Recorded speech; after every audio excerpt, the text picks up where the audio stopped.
밀실 야담을 방문해 주셔서 너무나 감사합니다. 좋아요와 구독은 저에게 큰 힘이 됩니다. 그럼 오늘의 이야기 시작하겠습니다. 한양 장터는 그날따라 더욱 시끌벅적했습니다. 잠복더위가 한창이던 그날, 땀 냄새와 먼지가 뒤섞인 공기 속에서 죄인들을 실은 옥수레가 천천히 지나갔죠. 옥수레 안에는 저마다 사연을 가진 죄인들이 쇠사슬에 묶인 채 비틀거리고 있었습니다. 그 중에서도 유독 눈에 띄는 사내가 있었어요. 다른 죄인들과는 달리 허리를 꼿꼿이 세우고 앞을 바라보는 눈빛이 살아있었습니다. 검게 그을린 그 손에는 오래전 장부를 쥐었던 흔적이 남아있었지요. 저기 있는 산에 뭔 죄를 지었길래 저리 당당한가? 들리는 말로는 양반집 자제라던데 남의 집에 몰래 들어갔다가 잡혔다고 하더군. 장터 구경꾼들의 수군거림이 이어졌어요. 그 자리에 서 있던 연희는 무심코 그 사내를 바라보았습니다. 원래 연희는 귀한 집 규수였지요. 아버지가 이조 판서를 지내던 양반가의 외동딸로 예전에는 성품이 좋기로 소문이 자자했어요. 혼인자가 줄을 설 정도로 아름다웠던 규수였지만 지금은 가세가 기울어 외딴절에 몸을 의탁한 신세였습니다. 아가씨, 저 죄인들 중에 마음에 드는 이가 있으신가요? 장터를 감독하는 포졸이 연희에게 다가와 물었어요. 연희는 가만히 그 사내를 바라보다 입을 열었습니다. 저 사내는 얼마입니까? 100냥이면 데려가실 수 있습니다. 하지만 죄인을 사들인다는 건 위험한 일이 될 수도 있사옵니다. 연희는 잠시 망설였습니다. 집이 망하기 전 아버지가 마지막으로 건네준 200냥이 유일한 재산이었으니까요. 하지만 왠지 모를 끌림에 연희는 고개를 끄덕였어요. 좋습니다. 100냥을 드리겠습니다. 그렇게 연희는 전 재산의 절반을 내주고 그 사내를 사들였습니다. 사내의 이름은 서구였어요. 조선 최대의 상단인 풍신상단 주인의 아들이었지만 지금은 죄인 신세였지요. 연희가 서구에게 다가가자 서구는 담담한 표정으로 연희를 바라보았습니다. 왜 저를 사들이셨습니까? 말하기 어렵네요. 나도 잘 모르겠습니다. 연희는 솔직하게 대답했어요. 사실 연희 자신도 왜 이런 선택을 했는지 알 수 없었습니다. 단지 서구의 눈빛에서 무언가 특별한 것을 느꼈을 뿐이었지요. 어디로 데려가실 겁니까? 절입니다. 내가 지내는 곳이지요. 연희와 서구는 그렇게 한양장터를 벗어나 외딴 절로 향했어요. 가을 비가 내리기 시작했고 황토길은 질척거렸습니다. 연희는 간간히 뒤를 돌아보며 서구가 따라오는지 확인했어요. 서구는 묵묵히 연희의 뒤를 따랐습니다. 그의 발목에는 여전히 쇠사슬 자국이 선명했지요. 왜 죄인이 되었나요? 여관에서 하룻밤을 묵게 되었을 때 연희는 조심스레 물었습니다. 서구는 잠시 침묵했어요. 횃불빛에 비친 그의 얼굴은 수심이 가득했습니다. 말씀드릴 때가 오면 말씀드리겠습니다. 그 짧은 대답에 연희는 더 묻지 않았어요. 밤이 깊어갔고 방 한 칸에 마주 앉은 두 사람 사이로는 어색한 침묵만이 흘렀습니다. 다음 날 아침 두 사람은 다시 길을 나섰어요. 마침내 해가 질 무렵 깊은 산속에 자리한 작은 절이 모습을 드러냈습니다. 아직도 단풍이 남아있는 나무들 사이로 고즈넉한 절이 보였어요. 여기가 지금 제가 머무는 곳입니다. 아버지의 지인인 주지스님 덕분에 이곳에 몸을 의탁하고 있지요. 연희의 말에 서구는 저를 바라보며 깊은 한숨을 내쉬었습니다. 이제부터 새로운 삶이 시작되는 순간이었어요. 절에 도착한 연희와 서구를 반갑게 맞이한 건 주지스님이었어요. 스님은 연희가 사내를 데려온 것에 왠지 모르게 놀라는 기색이었지만 곧 너그러운 미소를 지었습니다. 아가씨, 이 사람은 누구신가요? 제가 장터에서 데려온 사람입니다. 연희는 조심스레 대답했어요. 스님은 서구를 유심히 바라보더니 고개를 끄덕였습니다. 인연이란 참 알 수 없는 법이지요. 빈 방이 있으니 저쪽에 머물게 하세요. 그렇게 절에서 둘만의 생활이 시작됐어요. 서구는 절 뒤편 작은 암자에 머물렀고 연희는 본당 옆방에 지냈습니다. 처음에는 서로 말도 별로 없었죠. 연희는 은근히 서구를 경계했고 서구 역시 자신의 일에만 집중했습니다. 며칠이 지나자 서구는 절 주변의 일을 돕기 시작했어요. 장작을 패고 물을 길어오고 낡은 담벼락을 고치기도 했습니다. 스님들은 그런 서구를 반기며 차츰 마음을 열었지요. 아가씨, 저 사람이 왜 죄인인지 아십니까? 어느 날 주지스님이 연희에게 물었어요. 아직 물어보지 않았습니다. 사람의 눈빛을 보면 그 사람의 마음을 알 수 있다고 하지요. 저 사람의 눈빛은 맑습니다. 어떤 사연이 있을지 모르지만 나쁜 사람은 아닌 것 같아요. 스님의 말에 연희는 고개를 끄덕였습니다. 연희도 서구에게서 그런 느낌을 받았으니까요. 하지만 여전히 서구는 자신의 과거에 대해 입을 다물고 있었어요. 가을이 깊어가던 어느 날 밤이었습니다. 연희는 목욕을 하기 위해 절 뒤편 작은 폭포가 있는 곳으로 향했어요. 달빛 아래 차가운 물에 몸을 담그고 있을 때였습니다. 갑자기 나뭇가지가 부러지는 소리가 들렸어요.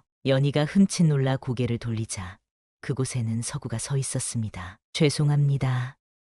제가 몰랐습니다. 서구는 황급히 고개를 돌렸어요. 연희는 급히 옷을 챙겨 입었습니다. 얼굴이 화끈거렸지요. 일부러 그런 건 아닌 것 같군요. 연희가 조심스레 말했어요. 서구는 여전히 고개를 돌린 채 대답했습니다. 보려 한 게 아닙니다. 그저 나도 사람이라 그리 되었습니다. 그 말에 연희는 웃음을 참을 수 없었어요. 서구도 쑥스러운 듯 미소를 지었습니다. 그 사건 이후로 두 사람 사이에는 왠지 모를 긴장감이 흘렀지요. 마주칠 때마다 눈길을 피하고 말을 건넬 때면 얼굴이 붉어지곤 했습니다. 연희는 점점 서구의 깊은 슬픔을 눈빛으로 알아보기 시작했어요. 밤이면 서구가 홀로 달빛 아래 앉아 먼 산을 바라보는 모습을 보았습니다. 때로는 한숨을 내쉬는 모습도 보였죠. 무슨 생각을 그리 많이 하시나요? 어느 날 밤, 연희는 용기를 내어 서구에게 다가갔어요. 서구는 잠시 침묵하다가 입을 열었습니다. 가족 생각을 하고 있었습니다. 가족이요? 네, 제게는 여동생이 하나 있었습니다. 서구의 눈빛이 슬픔으로 가득 찼어요. 연희는 더 묻지 못했습니다. 서구의 슬픔이 너무 깊어 보였으니까요. 시간이 흐르면서 두 사람은 조금씩 가까워졌어요. 함께 절 아파트를 가꾸고 가끔은 근처 마을에 내려가 필요한 물건을 사오기도 했습니다. 주지스님은 그런 두 사람을 바라보며 미소 지었지요. 인연이란 참 오묘한 법이구나. 스님의 말처럼 연희와 서구 사이에는 분명 특별한 감정이 피어나고 있었습니다. 서로가 서로를 이해하게 된 거였죠.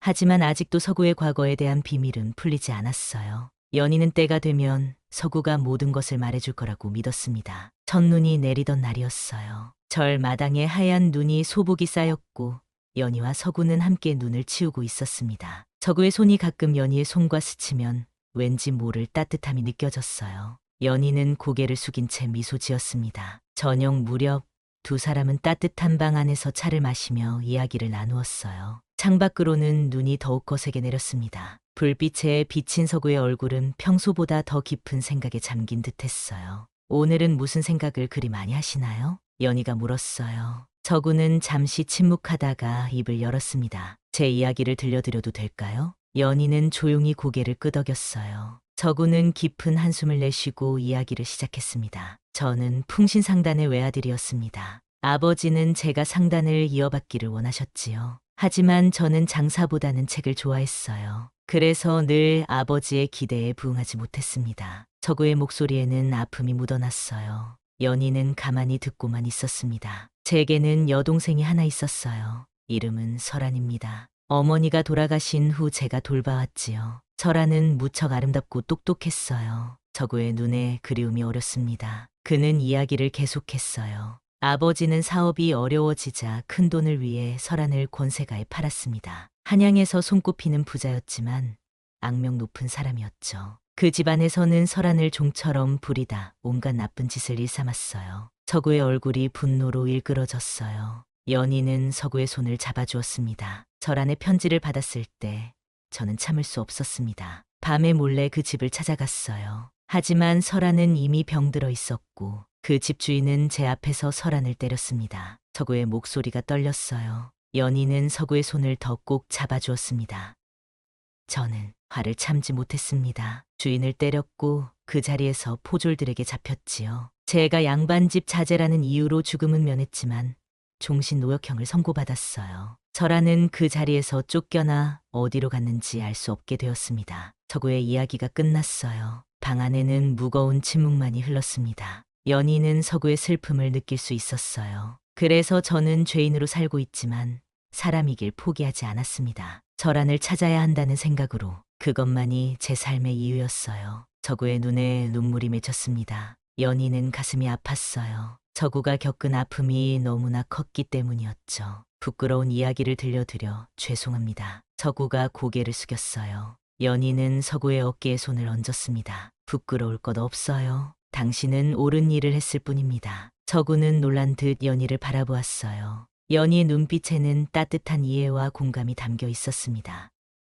제가 도울 수 있는 일이 있을까요? 연희가 물었어요. 서구는 고개를 저었습니다. 이미 충분히 도와주셨습니다. 노역형에서 벗어나게 해주셨으니까요. 철안을 찾을 수 있을 거예요. 포기하지 마세요. 연희의 말에 서구는 조용히 미소 지었어요. 그날 밤 두 사람은 평소보다 더 가까워진 느낌이었습니다. 서구의 비밀을 알게 된 연희는 그를 더 깊이 이해하게 되었어요. 다음 날 아침 눈이 그치고 맑은 하늘이 펼쳐졌습니다. 연희는 절마당에서 서구를 바라보았어요. 서구는 스님들과 함께 눈길을 치우고 있었습니다. 그의 모습에서 어제와는 다른 편안함이 느껴졌어요. 비밀을 나눈 후에 가벼워진 마음이었을까요? 연희는 생각했습니다. 어쩌면 자신이 서구를 사들인 것은 우연이 아닐지도 모른다고요. 두 사람의 만남은 이미 정해진 운명이었는지도 모르겠다는 생각이 들었습니다. 겨울이 깊어가면서 절의 생활은 조용하고 평화로웠어요. 서구는 매일 아침 일찍 일어나 절 주변을 정리하고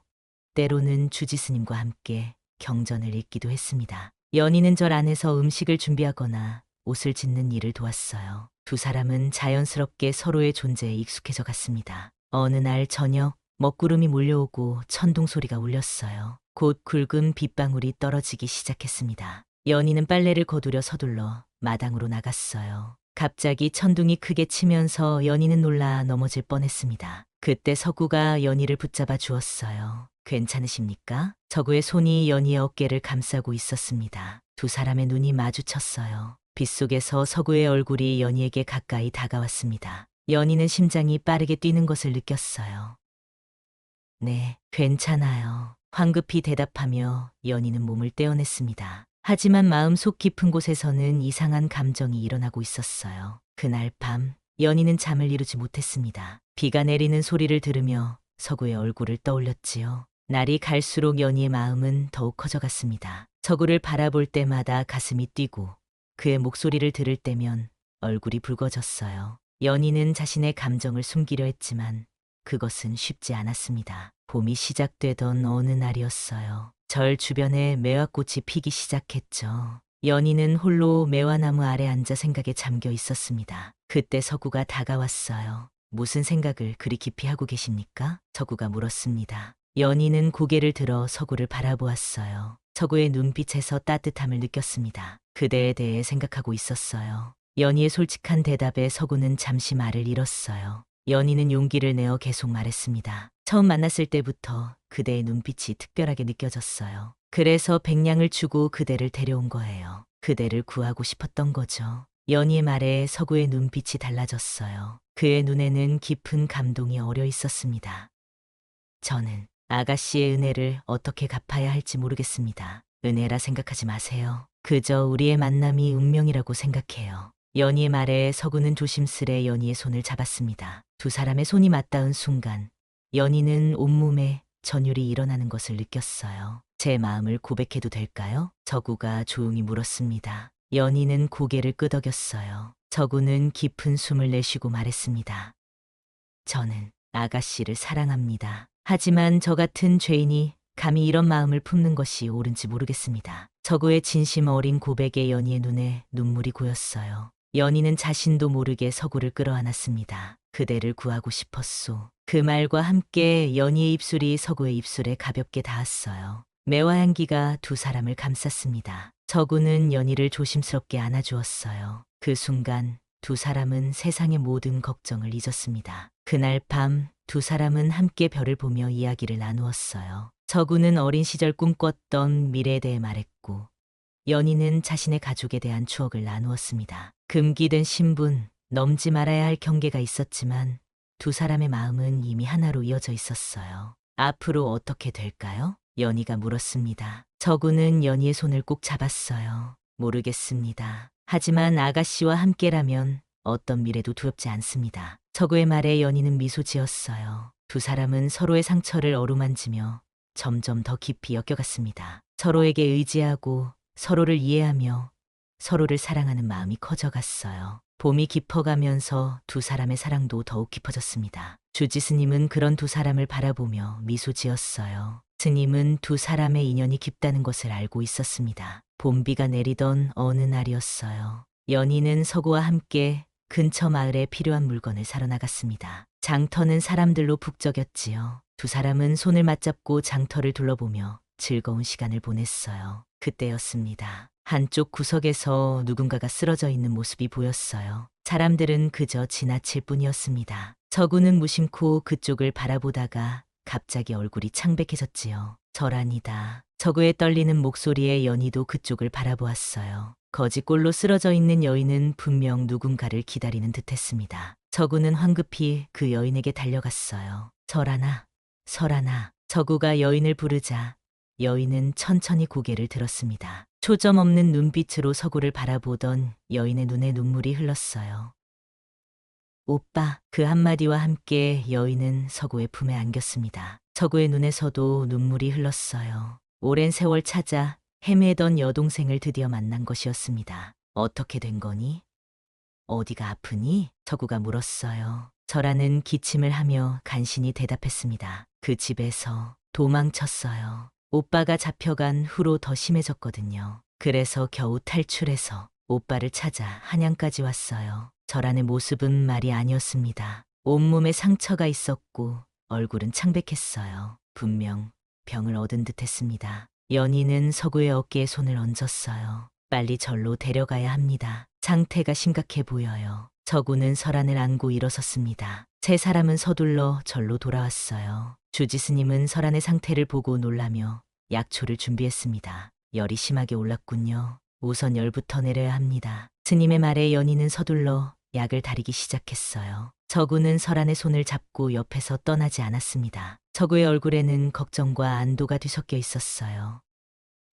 오빠, 정말 오빠 맞아요? 설한이 힘없이 물었습니다. 서구는 고개를 끄덕였어요. 그래, 나야. 이제 걱정 마. 내가 지켜줄게. 서구의 말에 설한은 안심한 듯 잠이 들었습니다. 연희는 약을 들고 와서 설한에게 먹였어요. 서구는 감사의 눈빛으로 연희를 바라보았습니다. 도와주셔서 감사합니다. 당연한 일이에요. 연희는 미소 지었습니다. 서구와 연희는 밤새 번갈아가며 설한을 간호했어요. 설한의 열은 조금씩 내리기 시작했습니다. 다음 날 아침 설한은 조금 상태가 나아졌어요. 하지만 여전히 약했습니다. 연희는 자신의 곡물 자금을 털어 좋은 약재를 구했어요. 서구는 그런 연희를 보며 눈물을 참지 못했습니다. 이렇게까지 해주시다니 어떻게 감사의 말씀을 드려야 할지. 서구는 연희 앞에 무릎을 꿇고 고개를 숙였어요. 연희는 서구를 일으켜 세웠습니다. 우리는 이미 한 가족이나 다름없어요. 설한이 당신의 동생이라면 내 동생이기도 하니까요. 연희의 말에 서구는 처음으로 연희에게 눈물로 감사를 표했습니다. 두 사람은 서로를 꼭 안았어요. 설한을 바라보는 서구의 눈빛에는 이제 희망이 담겨 있었습니다. 며칠이 지나자 설한의 건강은 조금씩 나아졌어요. 처음으로 몸을 일으켜 앉을 수 있게 되었을 때 설한은 연희에게 감사의 인사를 전했습니다. 저를 구해주셔서 감사합니다. 오빠가 얼마나 좋은 분을 만났는지 알 것 같아요. 설한의 말에 연희는 부끄러워하며 미소 지었어요. 서구는 그런 두 사람을 바라보며 행복을 느꼈습니다. 자신이 가장 아끼는 두 사람이 함께 있다는 사실이 너무나 감사했어요. 설한이 건강을 되찾아가면서 세 사람의 생활은 더욱 풍요로워졌습니다. 설한은 손재주가 좋아 비단의 아름다운 자수를 놓기 시작했어요. 연희는 설한에게 옷 만드는 법을 가르쳤고 서구는 두 사람을 위해 더 열심히 일했습니다. 우리 함께 새로운 시작을 해보는 게 어떨까요? 어느 날 저녁 연희가 제안했어요. 서구와 설한은 호기심 어린 눈빛으로 연희를 바라보았습니다. 여름이 시작되었어요. 절 주변의 나무들은 푸른 잎으로 가득했고 작은 연못에는 연꽃이 피어나기 시작했습니다. 설한의 건강은 완전히 회복되었고 세 사람은 새로운 계획을 세우기 시작했어요. 남은 백냥으로 장사를 시작하면 어떨까요? 연희의 제안에 서구는 눈을 반짝였습니다. 그는 풍신상단 출신이었기에 장사에 대한 안목이 있었어요. 좋은 생각입니다. 제가 아버지에게서 배운 장사 수완을 발휘할 수 있을 것 같아요. 설한도 기뻐하며 말했습니다. 저도 비단 자수로 도울 수 있어요. 예전에 배운 솜씨가 있으니까요. 그렇게 세 사람은 한양 장터에서 물물 교환을 시작했어요. 연희는 남은 백냥으로 필요한 물건들을 구입했고 저구는 장터의 흐름을 파악해 어떤 물건이 잘 팔릴지 조언했습니다. 설아는 아름다운 자수를 놓은 비단 소품들을 만들었어요. 처음에는 작은 포장마차 수준으로 시작했습니다. 연희는 장터 한켠에 자리를 마련하고 서구와 함께 물건을 팔았어요. 설안의 자수 작품은 특히 인기가 좋았습니다. 양반가의 부인들이 설안의 솜씨를 알아보고 찾아오기 시작했어요. 이런 자수는 처음 봤습니다. 누구의 솜씨인가요? 한 양반집 부인이 물었습니다. 설안은 수줍게 고개를 숙였어요. 연희가 대신 대답했습니다. 저희 동생의 솜씨입니다. 특별히 주문 제작도 가능하답니다. 그 부인은 기뻐하며 주문을 넣었어요. 그렇게 소문이 퍼지기 시작했고 설안의 자수 작품을 원하는 사람들이 늘어났습니다. 저구는 장사의 흐름을 더 넓히기 위해 무역을 계획했어요. 예전에 아버지가 거래하던 상인들을 찾아가 인사를 드리고 조금씩 관계를 회복해 나갔습니다. 처음에는 의심의 눈초리로 바라보던 상인들도 서구의 진심을 알아보고 다시 거래를 시작했어요. 서구 도령이 다시 일어서다니 참으로 반갑습니다. 풍신상단의 피는 속일 수 없군요. 한 노상인이 말했습니다. 서구는 겸손하게 고개를 숙였어요.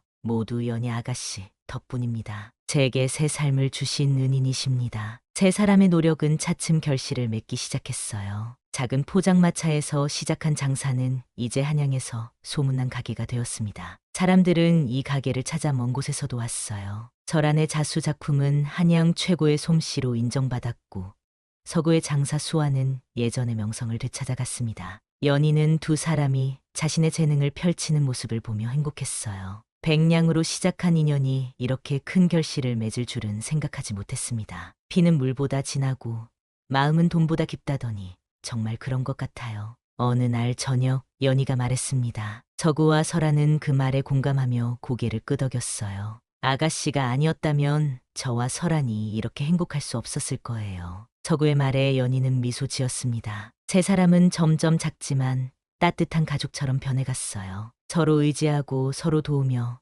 서로의 꿈을 응원했습니다. 가을이 깊어가던 어느 날 서구는 연희에게 특별한 제안을 했어요. 장단을 차리는 건 어떨까요?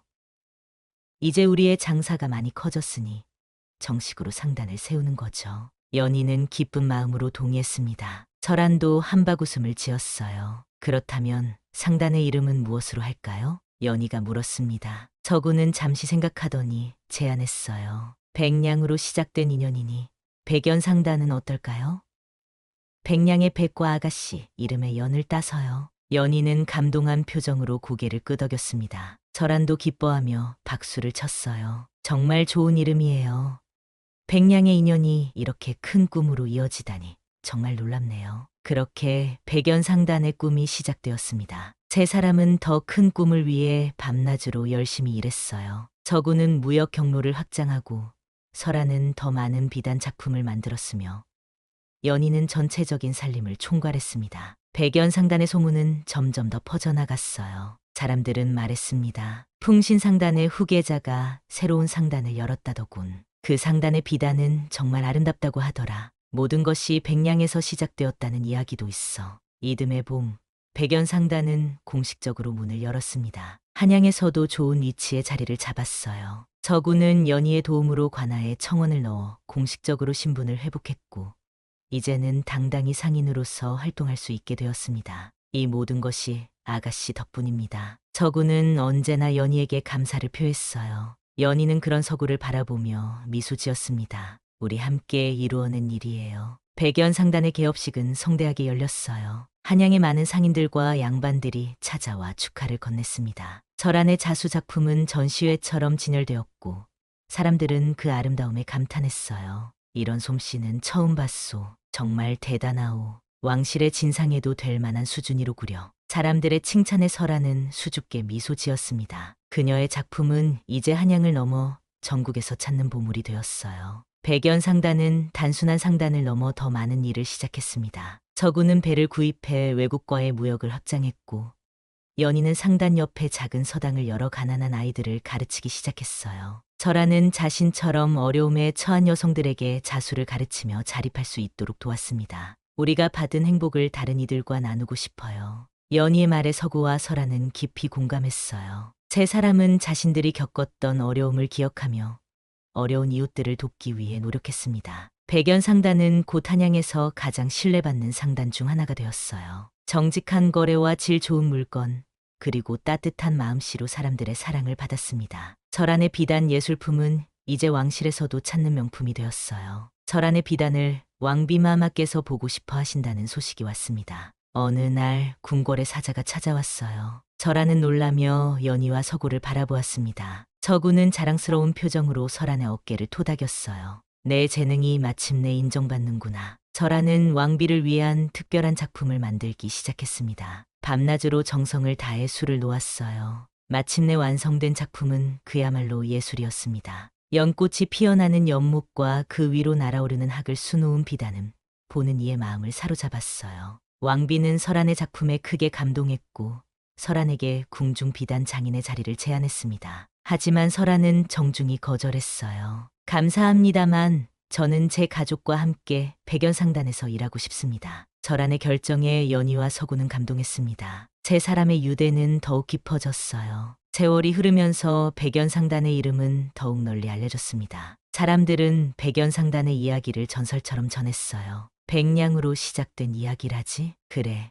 몰락한 양반가의 아씨가 죄인을 백냥에 사들였다더군. 그 죄인이 알고 보니 풍신상단의 후계자였다지? 이제는 한양에서 가장 큰 상단이 되었다니 정말 놀라운 일이야. 사람들의 이야기 속에서 연희와 서구, 그리고 설안의 이름은 점점 더 유명해졌습니다. 하지만 세 사람은 언제나 처음의 마음을 잊지 않았어요. 어려운 이웃을 돕고 정직하게 장사하며 서로를 사랑하는 마음이었습니다. 우리의 이야기가 다른 이들에게 희망이 되면 좋겠어요. 연희가 말했습니다. 서구는 연희의 손을 잡으며 고개를 끄덕였어요. 백냥의 가치를 넘어선 인연의 소중함을 많은 이들이 알게 될 거예요. 절안도 미소 지으며 두 사람의 손 위에 자신의 손을 얹었습니다. 세 사람의 마음은 하나로 이어져 있었어요. 5년의 세월이 흘렀습니다. 연희와 서구가 처음 만났던 그 절터 자리는 이제 멋진 장터와 서당이 되었어요. 백연상단은 조선에서 가장 큰 상단 중 하나로 성장했고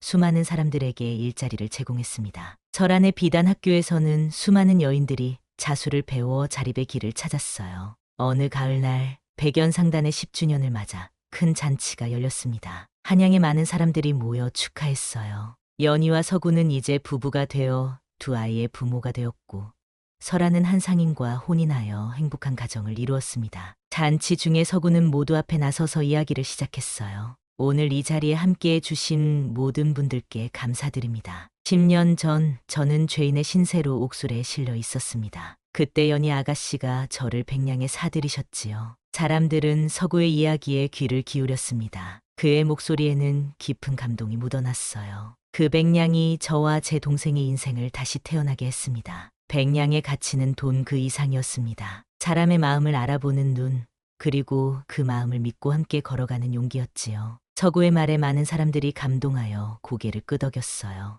연희는 서구 옆에 서서 미소 지었습니다. 백연상단은 단순한 장사의 공간이 아닙니다. 서로를 믿고 도우며 함께 성장하는 공동체입니다. 앞으로도 우리는 처음의 마음을 잊지 않고 많은 이들과 함께 나누며 살아가겠습니다. 서구의 선언에 모두가 박수를 보냈어요. 잔치는 밤늦게까지 이어졌습니다. 사람들은 백연상단의 이야기를 나누며 감동했지요. 저 여인 백냥으로 사내를 살렸더니 나라 절반을 일으켰다지. 정말 놀라운 이야기로군. 진짜 복이란 사람의 마음을 알아보는 눈에서 시작되는 법이지요. 잔치가 끝난 후 연희와 서구는 절이 있던 언덕에 올랐어요. 그곳에는 이제 작은 정자가 세워져 있었습니다. 두 사람은 달빛 아래 앉아 10년 전의 일을 회상했어요. 그대라면 백냥으로 누구를 살리시겠습니까? 서구가 연희에게 물었습니다. 연희는 미소 지으며 대답했어요. 다시 그날로 돌아간다 해도 저는 변함없이 당신을 선택할 거예요. 서구는 연희의 손을 꼭 잡았습니다. 두 사람의 눈빛에는 10년의 세월이 담긴 사랑과 신뢰가 담겨 있었어요.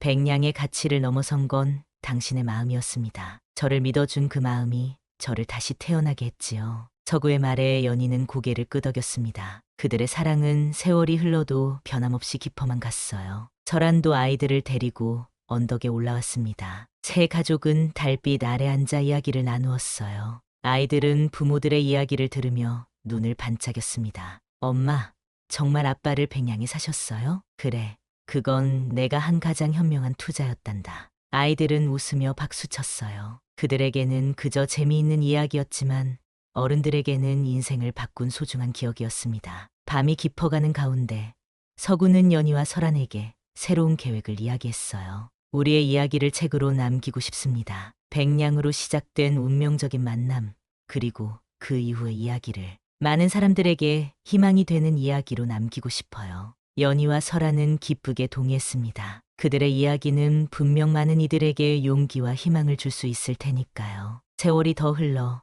백연상단의 이야기는 조선 전역에 퍼져나갔습니다. 사람들은 그 이야기를 듣고 자신의 삶의 용기를 얻었어요. 어려운 시기에도 희망을 잃지 않고 서로를 믿고 도우며 살아가는 법을 배웠습니다. 그리고 사람들은 종종 자신에게 물었지요. 그대라면 백냥으로 누구를 살리시겠습니까? 그 질문은 단순한 호기심을 넘어 자신의 마음을 들여다보는 깊은 성찰이 되었습니다. 백냥의 가치는 단순한 돈이 아니라 사람의 가능성을 알아보는 눈과 그 가능성을 믿고 함께 걸어가는 용기라는 것을 많은 이들이 깨달았어요. 백연상단은 계속해서 성장했고 연희와 서구, 그리고 설안의 이야기는 후대에도 전해졌습니다. 백냥으로 시작된 인연이 많은 이들의 삶을 풍요롭게 만든 이야기로 말이지요.